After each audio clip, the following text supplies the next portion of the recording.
Hezbollah और Israel के बीच seize fire deal से मिडल ईस्ट में शांति की एक उम्मीद दिखी थी, मगर यमन के हूती लड़ाकों की ओर से इसराइल पर हो रहे रोज़ाना हमले इसको ख़त्म कर रहे हैं। एक बार फिर हूतियों ने इसराइल को दहलाने की कोशिश की। लड़ाकों की ओर से लगातार हो रहे हमलों ने इसराइल के लोगों की मुश्किलें बढ़ा दी हैं, तो वहीं इसराइल का एयर डिफेंस सिस्टम भी अब हूतियों की मिसाइलों के सामने झुक गया है। एयर डिफेंस सिस्टम का ताव दिखाने वाले इसराइल पर अब आए दिन हूतियों की मिसाइलें ज़बरदस्त तबाही मचा रही हैं। हूतियों के सामने आयरन डोम जैसे एयर डिफेंस की एक भी नहीं चल रही है। हूतियों की खतरनाक मिसाइलें इजरायली एयर स्पेस में घुसकर बेहिसाब नुकसान पहुंचा रही हैं। हूतियों के हमले के सामने इसराइल बेबस नजर आ रहा है। एक बार फिर हूती लड़ाकों ने अपनी मिसाइल ताकत से इसराइल को डराया।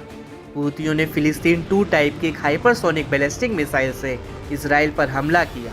समूह ने दावा किया कि लड़ाकों ने जाफा यानी तेल अवीव में एक इजरायली मिलिट्री अड्डे को निशाना बनाया।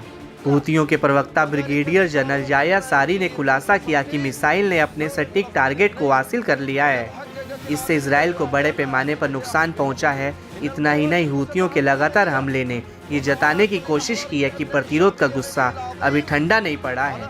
लेबनान के हिजबुल्लाह से चाहे कुछ समय के लिए युद्ध रुक गया हो, मगर ईरान समर्थित बाकी प्रॉक्सी गुट अभी भी इसराइल को जड़ से मिटाने के लिए उतारू हैं। याह्या सारी ने धमकी देते हुए कहा कि हूती आने वाले समय में इसराइल के खिलाफ अपना सैन्य अभियान जारी रखेगा। हूती लड़ाके इससे भी तेज और खतरनाक तरीके से इसराइल को चोट पहुंचाते रहेंगे। हूतियों की ताकत को इसराइल कम करके आंक नहीं सकता है। जब तक गाजा पर इसराइल के हमले बंद नहीं हो जाते हैं, तब तक यमन के हूती विद्रोही इसराइल पर हमलों की बौछार करते रहेंगे। बताया गया कि हूतियों का लेटेस्ट ऑपरेशन लड़ाकों की ओर से किए गए लंबी दूरी के हमलों की सीरीज के बाद हुआ है।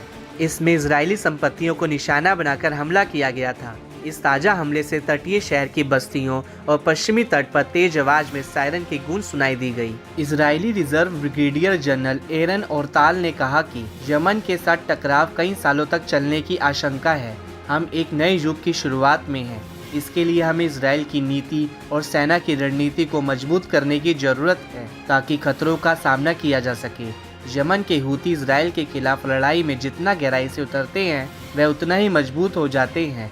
हूती अभी भी इसराइल के खिलाफ युद्ध के मैदान में हैं, जबकि बाकी प्रॉक्सी गुट अभी कम एक्टिव हैं। इसका मतलब है कि सिर्फ हूती ही हैं जो इसराइल के खिलाफ लड़ाई जारी रखे हुए हैं। एक आंकड़े की माने तो हूती लड़ाकों ने अब तक इसराइल पर 200 से ज़्यादा मिसाइलें और 170 ड्रोन दाग दिए हैं। इजरायली नेता हूतियों के खतरे से निपटने का वादा कर रहे हैं। नेतन्याहू ने चेतावनी दी है कि इजराइल हूतियों के खिलाफ उसी ताकत से कार्रवाई करेगा जिस ताकत के साथ उसने ईरान के दूसरे प्रॉक्सी गुटों के खिलाफ कार्रवाई की थी। इजरायली रक्षा मंत्री ने कहा कि इजराइल हूती नेताओं को निशाना बनाना शुरू कर देगा। एक इजरायली अधिकारी ने द टाइम्स ऑफ इसराइल को बताया कि जब हूती इसराइल पर हमला करना जारी रखते हैं तो वह एक बड़ी गलती कर रहे हैं।